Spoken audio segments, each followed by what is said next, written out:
السلام عليكم ورحمة الله وبركاته. بسم الله الرحمن الرحيم. الحمد لله الواحد الأحد الفرد الصمد الذي لم يلد ولم يولد ولم يكن له كفوا أحد. والصلاة والسلام على حبيبنا محمد وعلى آله وصحبه أولي الهدى والرشاد ومن تبعهم بإحسان إلى يوم لا ينفع فيه مال ولا بنون إلا من أتى الله بقلب سليم.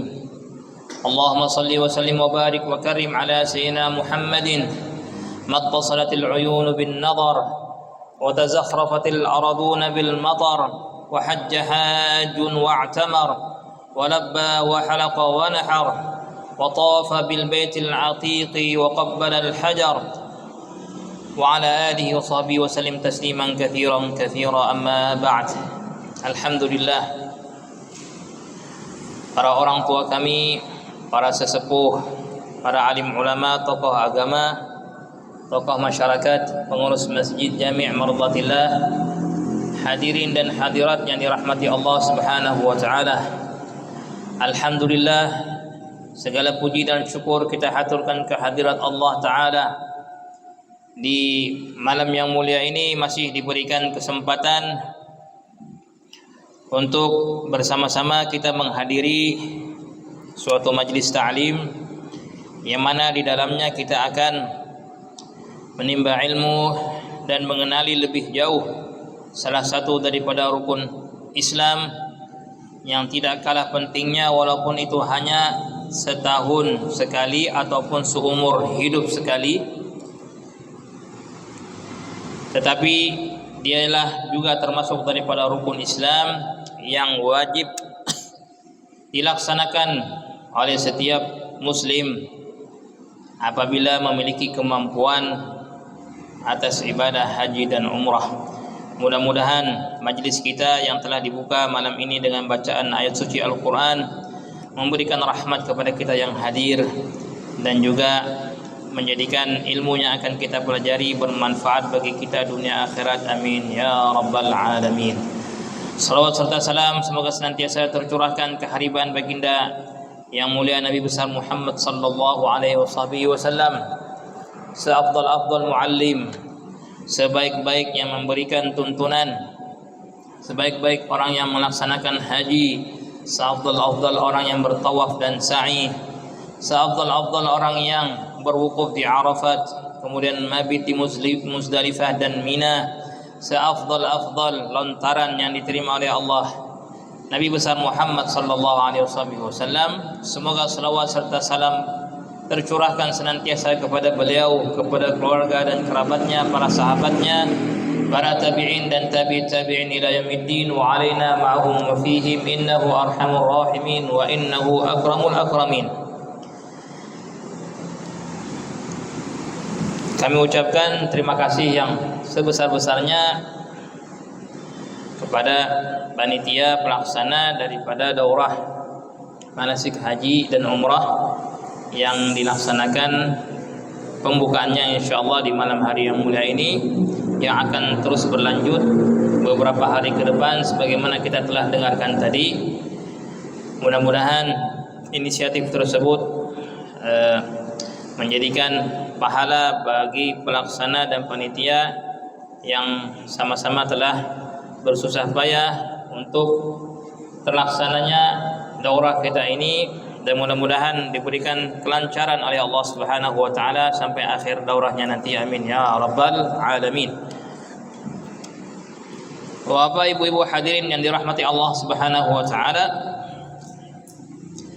sebagaimana secara umumnya setiap seorang muslim wajib baginya untuk mengetahui setiap amalan yang akan dilaksanakannya, sehingga amalan tersebut sesuai dengan syariat Islam, sesuai dengan ajaran baginda yang mulia alaihi salatu wassalam, maka kemurnian dan kehebatan agama yang kita anut, agama Islam, semenjak turunnya perintah ibadah apapun juga kepada baginda yang mulia alaihi salatu wassalam, caranya, kaifiyatnya, tuntunannya itu terjaga sepanjang masa sampai zaman kita ini. Walaupun sudah ribuan lebih tahun, 1444 Hijriah kita sekarang, itu cara salatnya sama dengan yang telah dilaksanakan Nabi terlebih dahulu kala. Cara zakatnya, cara berpuasanya, cara haji dan umrah pun juga sebagaimana seolah-olah Rasulullah itu mengajarkan langsung kepada kita. Dengan tersilsilahnya cara tersebut yang dilihat langsung oleh para sahabat, sahabat pun mencontohkan kepada tabi'in, tabi'in melihat dan memperhatikan dan mengamati, tabi'in, terus setiap masa, setiap zaman itu ilmu tersebut ditelakikan oleh orang-orang terdahulu kepada generasi yang berikutnya. Bukan ilmu saja, bahkan amalan praktek langsung dilihat oleh mereka. Bagaimanakah caranya Rasulullah melaksanakan salat, bagaimanakah beliau ketika bertawaf, bagaimanakah ketika beliau melontar jamarat, bagaimanakah beliau ketika di Muzdalifah, di Mina, dan manasik-manasik yang lainnya.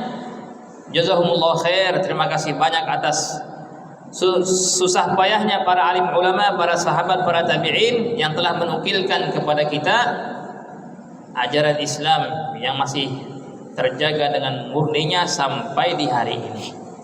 Oleh karenanya sungguhlah disayangkan apabila seseorang tidak belajar ataupun tidak mengikuti tuntunan tersebut, atau hanya mengandalkan minta maaf nih video ataupun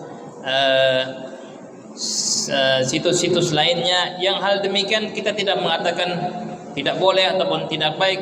Justru di situ ada kebaikan, di situ ada fadilah dan keutamaannya.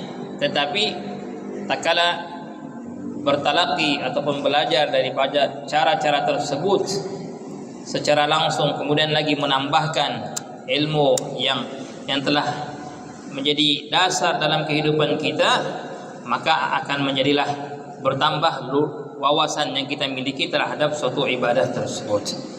Maka insyaallah beberapa hari ke depan kita akan bermudzakarah bagaimanakah ibadah haji dan umrah yang mana telah diistimbatkan, bahkan telah dirangkumkan oleh para a'immah al-arba'ah, imam-imam yang 4, yang mereka telah berijtihad, yang mereka telah memahami secara tafsil ataupun secara ijmal tentang makna daripada setiap perintah Allah dan larangan Allah Subhanahu wa taala. Oleh karenanya ibadah haji sebagaimana rukun-rukun Islam yang lainnya, rukun Islam yang 5, maka ibadah haji dan umrah memiliki suatu keutamaan sebagaimana salat memiliki keutamaan, puasa, zakat, begitulah juga haji dan umrah memiliki keutamaan dan fadilah. Apabila alim ulama telah membagikan daripada ibadah yang terdapat dalam rukun Islam, bahwasanya di sana ada yang dinamakan dengan rukun Islam yang ibadahnya ibadah badaniyah, yang berkaitan dengan badan, fisik. Jadi ibadah itu kebanyakan menggunakan fisik. Seperti apa? Salat ya. Seperti salat. Seperti puasa. Di sana ada yang nama ibadah itu menggunakan maliyah, harta.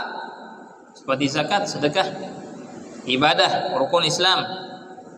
Tetapi haji dan umrah memiliki keistimewaan mengumpulkan dua ibadah, yaitu ibadah badaniyah dan ibadah maliyah. Ibadah jasmani, fisik, dan juga keuangan. Betul tak? Yang pergi haji perlu uang, perlu fisik, ya perlu fisik. Ketika tawaf, ketika sa'i, ketika wukuf, ketika berjalan nanti, ini fisik semua.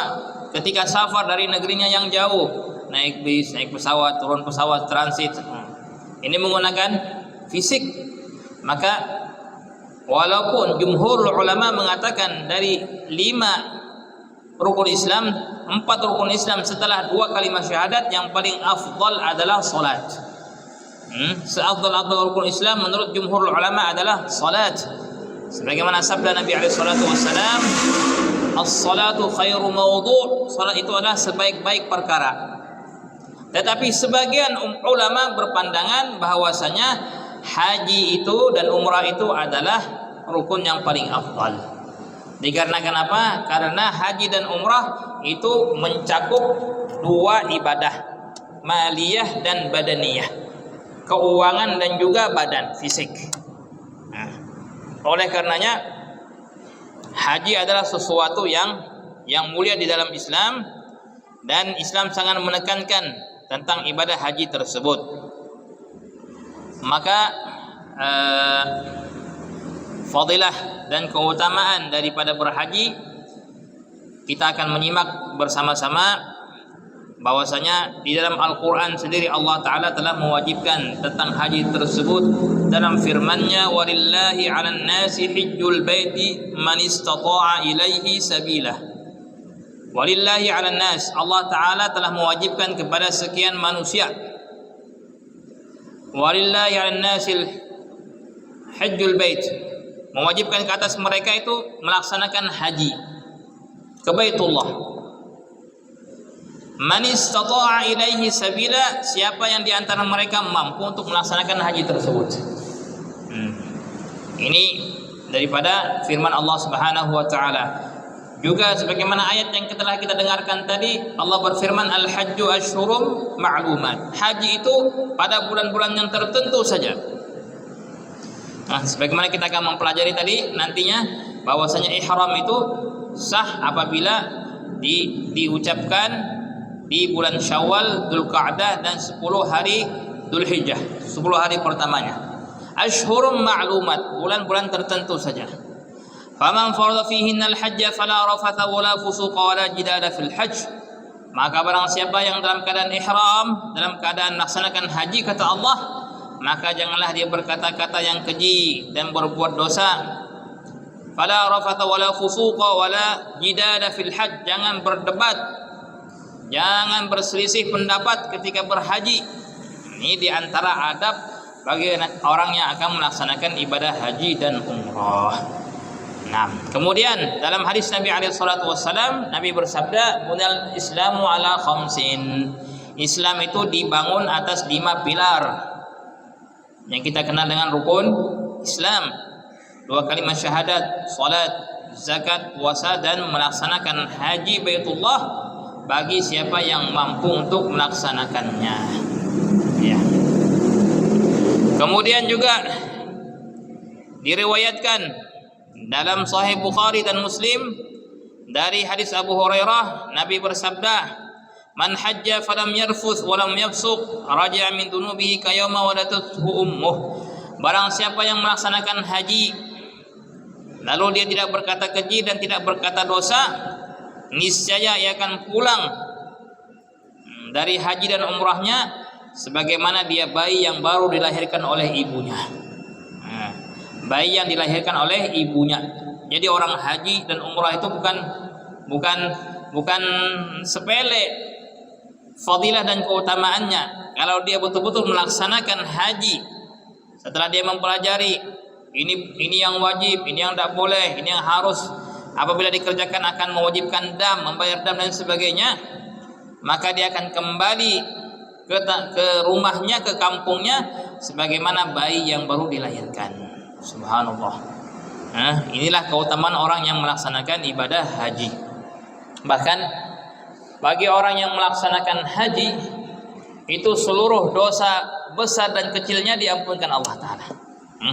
Kita mengetahui dosa besar itu tidak akan diampunkan melainkan dengan taubat, melainkan orang yang haji. Sampai-sampai at-tabi'at. Apa itu tabi'at? Hak antara sesama manusia dengan syarat dia tidak mampu untuk mengembalikan sesuatu yang diambilnya dari orang lain, ataupun tidak sempat untuk meminta maaf kepada orang yang digunjingnya atau dighibahnya ataupun dinamimahinya, maka dia pun akan mendapatkan ampunan daripada Allah. Oh, hebatnya orang yang melaksanakan ibadah haji ya. Subhanallah. Ketika Nabi SAW di Arafat berdoa, tersenyumlah beliau. Kenapa ya Rasulullah? Baru saja Jibril mengatakan bahwasanya Allah Ta'ala akan mengampunkan orang yang hadir di Arafat, bukan di waktu itu saja, sampai sepanjang zaman. Setiap tahun orang melaksanakan ibadah haji wukuf di Arafah, diampunkan Allah dosa besar dan dosa kecilnya. Dosa besar dan dosa kecilnya diampunkan oleh Allah. Tetapi ketika itu Rasulullah masih murung. Ya Rasulullah, kenapakah engkau tidak gembira dengan hal yang demikian? Nabi mengatakan, aku meminta juga kepada Allah supaya tabiat. Apa tabiat ini? Hukum, hubungan antara sesama manusia yang tidak sengaja ataupun dia lakukan, mencuri ini, mengambil itu, menzalimi ini, menggunjing itu, dan lain sebagainya.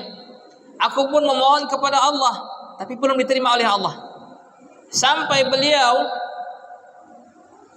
berjalan ke Muzdalifah dan masih berdoa kepada Allah, di tengah malam nampak Rasulullah berseri-seri wajahnya. Sahabatnya pun bertanya, ya Rasulullah, apa yang telah membuat tuanku ini berseri-seri gembira? Nabi mengatakan, baru datang kabar dari Jibril bahwasanya tabiat pun juga diampunkan oleh Allah bagi orang yang tidak mampu untuk menunaikannya. Kita dalam hidup pernah tak mengunjung orang? Pernah, bukan pernah lagi, sering ya. Astagfirullah. Menghina orang lain, membicarakan keburukan orang lain. Kalaulah kita tidak sanggup ataupun tidak mampu mencari orangnya, kembali ingin memohonkan, minta maaf, saya menggunjing, saya memburuk-burukkan, saya menfitnah, itu kafarahnya orang yang menghibah ataupun menceritakan keburukan orang lain, itu harus meminta ikhlas, meminta maaf darinya. Bahkan sebagian ulama mengatakan tidak cukup hanya mengatakan aku menggunjing kau, itu tidak cukup. Ceritakan apa yang digunjingkan itu. Oh, aku sebut kau ini. Itu dia harus mendetail. Kalaulah seseorang tersebut, katakan yang digunjing sudah meninggal dunia, tidak ada peluang lagi, maka itu akan diampunkan oleh Allah ketika dia berangkat haji tadi. Subhanallah. Tapi jangan merasa sudahlah, tidak apa-apa menggunjing orang lain. Naik haji banyak uang nih, tiap tahun naik haji sudah diampunkan tiap tahun. Itu diampunkan. Hubungan antara dia dengan manusia dengan syarat dia tidak mampu, karena orangnya sudah meninggal, karena orangnya sudah pindah ke tempat yang lain, susah untuk menemukan alamatnya dan lain sebagainya, terambil sendalnya, terambil uangnya, itu harus kita kembalikan. Tidak hanya mengandalkan haji yang mabrur tadi, tidak. Kalau sudah tidak mampu lagi kita mengembalikan uangnya kemana? Orangnya sudah meninggal, ahli warisnya sudah nggak ada, pindah semua kemana? Ke tempat lain. Nah, inilah yang akan diampunkan oleh Allah Subhanahu wa taala. Subhanallah. Ya.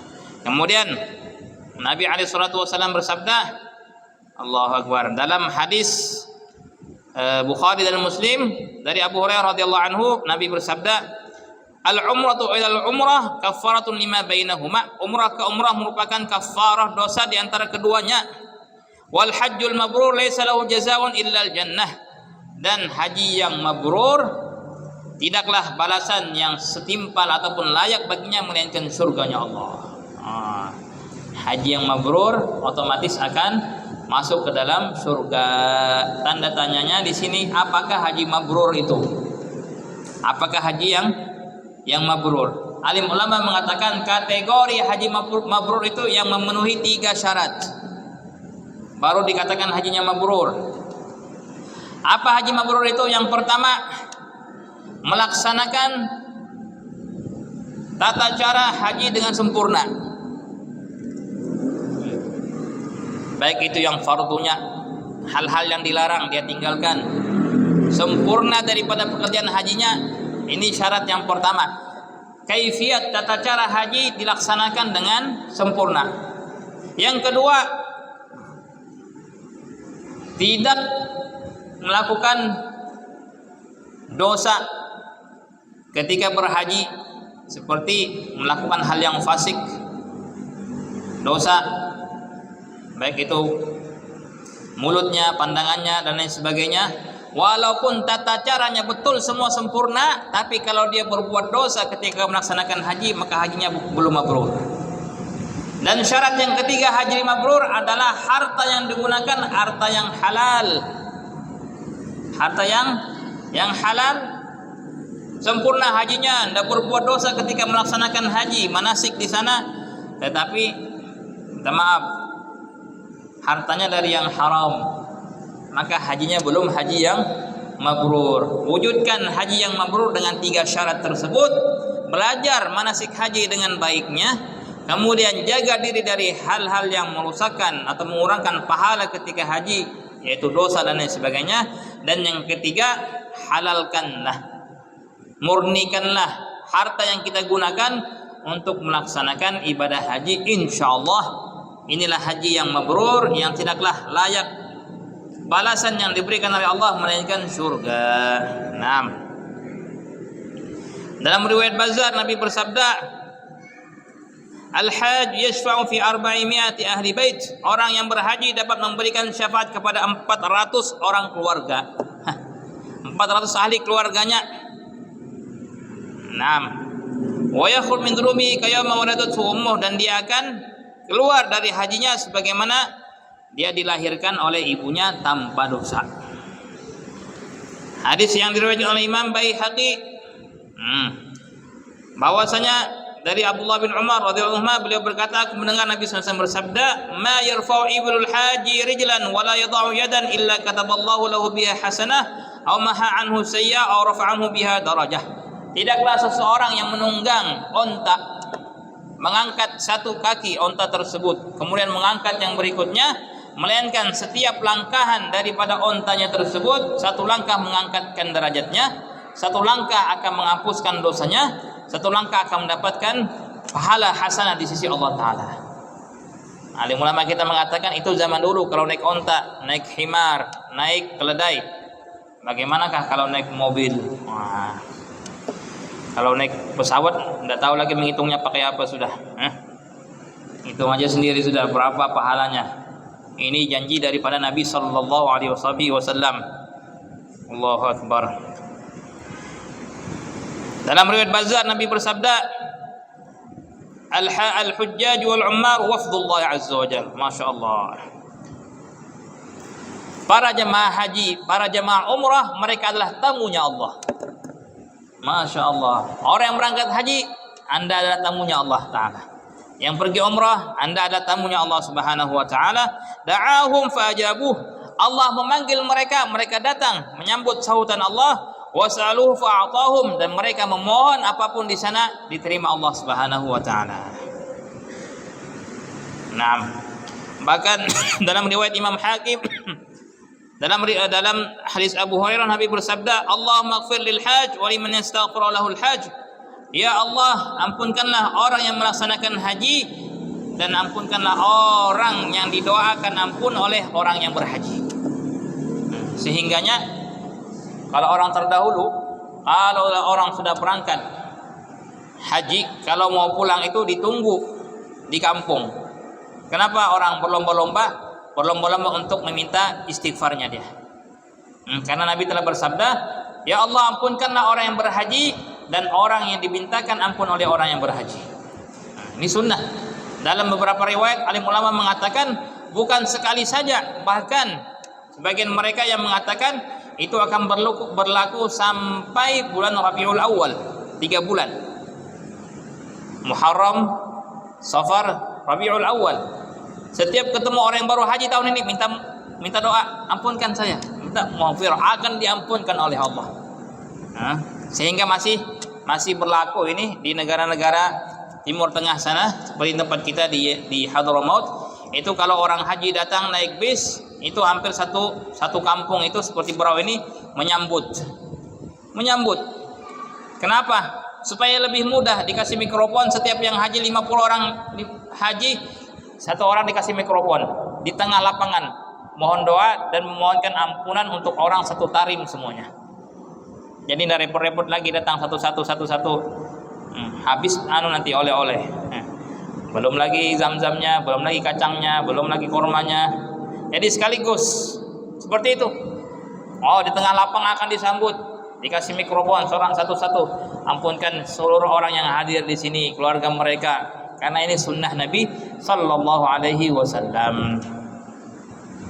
Naam. Allahu akbar. Dalam riwayat Imam Tabrani dari Sayyidina Jabir, Nabi sallallahu alaihi wasallam bersabda, "Inna hadzal bait di'amatun min da'aimil Islam." Sungguh Ka'bah ini merupakan salah satu tiang Islam. Faman hajjal baita wa i'tamara fa huwa dhaminun 'ala Allah. Barang siapa yang melaksanakan ibadah haji ataupun umrah, maka ia berada dalam tanggungan Allah. Fa in mata adkhalahul jannah. Kalau dia meninggal ketika haji, dia langsung masuk surga. Wa in raddahu ila ahli raddahu bi ajrin wa ghanimah. Kalau dia masih dalam keadaan umur panjang, dia akan dipulangkan kepada keluarganya dengan pahala dan ghanimah. Subhanallah. Hidup dan meninggalnya orang yang berhaji semua mendapatkan keuntungan di sisi Allah. Meninggal masuk ke surga, kalau kembali ke keluarganya kembali dengan pahala dan ghanimah. Nah, bahkan dalam riwayat Bukhari dan Muslim, orang yang meninggal dalam keadaan ihram, Nabi mengatakan, mandikanlah ia dengan air dan daun bidara, sidir yang kita sebutkan waktu daurah jenazah. Kafankanlah pada 2 lapis, jangan berikan pengawet, jangan tutup kepalanya, karena Allah akan membangkitkannya pada hari kiamat dalam keadaan mengucapkan talbiyah. Orang yang meninggal dalam keadaan muhrim, maka kelak hari kiamat dibangkitkan, dia mengatakan labbaik Allahumma labbaik, labbaik la syarika laka labbaik. Subhanallah. Nah, inilah daripada keutamaan dan fadilahnya orang yang mengerjakan daripada ibadah haji. Nah, maka sungguhlah seseorang haruslah memiliki niat di dalam hatinya untuk melaksanakan ibadah haji tersebut. Di samping dia adalah rukun Islam, di sana juga fadilah dan keutamaan, maka pun kita akan melihat bagaimanakah ma'athir, tempat-tempat bersejarah Baitullah yang selama ini menjadi kiblat kita ketika kita melaksanakan salat, tempat-tempat di mana Nabi alaihi salatu wasallam bertawaf, melaksanakan sa'i, berwukuf. Maka alim ulama mengatakan kebanyakan ibadah yang dilaksanakan dalam ibadah haji itu adalah ta'abbudiyah mahdhah. Tidak nampak hikmahnya, itu enggak nampak. Sebagian ibadah itu nampak, seperti kita puasa, hikmahnya membuat sehat badan, ya dah. Pergerakan salat pun juga itu banyak para ilmuwan mengatakan gerakan-gerakan salat itu ternyata menyehatkan tubuh. Dan 5 kali sehari semalam sungguh itu cukup untuk menyehatkan tubuh seseorang. Di sana ada ibadah yang tidak nampak hikmahnya apa. Itu kebanyakan didapatkan dalam manasik haji dan umrah. Ada batu yang kita kelilingi, ada batu yang dicium, ada batu yang dilempari. Subhanallah. Padahal batu juga ya. Apa sirnya? Apa hikmahnya? Allahu a'lam. Seperti inilah yang telah ditentukan oleh Allah melalui ajaran Nabi sallallahu alaihi wasallam. Karena Islam mengajarkan kita melaksanakan segala ibadah adalah semata-mata menghambakan diri kepada Allah. Tidak diwajibkan kita mengetahui hikmah ibadah itu apa. Kenapa ini kok batu ini dicium Hajar Aswad? Bukankah dia sama jenisnya batu ini dengan batu jamrah yang 3 itu? Jamratul Aqabah Al-Wusta. Kenapa itu justru dilempar, nggak dicium? Kenapa ini dikelilingi 7 kali? Kenapa tidak 3 kali? Kenapa sa'inya 7 kali juga? Subhanallah. Maka nampaklah, zahirlah ubudiyah, penghambaan diri kita kepada Allah dalam melaksanakan manasik haji itu tanpa kita mengetahui hikmah apakah dibalik daripada manasik itu sendiri. Nah, sekarang hampir masuk daripada waktu salat Isya, dan insyaallah selepas Isya kita akan menyebutkan masih beberapa hal yang berkaitan dengan a'malul hajj, amal-amal yang berkaitan dengan haji dan umrah. karena di antaranya ada yang wajib, ada yang fardu, ada yang sunnah. Dan apakah perbedaan-perbedaan dari itu semua? Insyaallah taala kita akan lanjutkan setelah melaksanakan salat Isya, kurang lebih 30 sampai 40 menit. Dan sebagaimana tadi diinfokan, besok pagi pun kita akan melanjutkan dalam waktu yang mungkin agak lama ya. Setelah subuh kita kembali teori, kemudian break, kemudian akan dilanjutkan beberapa teori dan langsung beberapa praktek yang berkaitan dengan materi kita insyaallah taala. Ada hal-hal yang ingin ditanyakan, itu bisa ditulis di mana, di kertas. Nanti kalau ada pertanyaan yang kurang begitu jelas, maka yang penanyanya bisa akan kita beri mikrofon untuk memberikan penjelasan yang lebih mendetail lagi dari maksud pertanyaan tersebut. Mudah-mudahan Allah Subhanahu wa taala insyaallah memberkati kita, dan mudah-mudahan diberikan Allah Subhanahu wa taala taufik kepada kita semua yang hadir, baik yang akan berangkat haji di tahun ini ataupun tahun-tahun berikutnya. Mudah-mudahan dimudahkan Allah Subhanahu wa taala, dan setiap orang yang berniat untuk melaksanakan suatu ibadah tetapi ajal telah menjemputnya, maka dia ditulis di sisi Allah sebagai orang yang telah meraih daripada ibadah tersebut. Amin ya rabbal alamin. Akhirul kalam billahi taufiq wal hidayah. Assalamualaikum warahmatullahi wabarakatuh.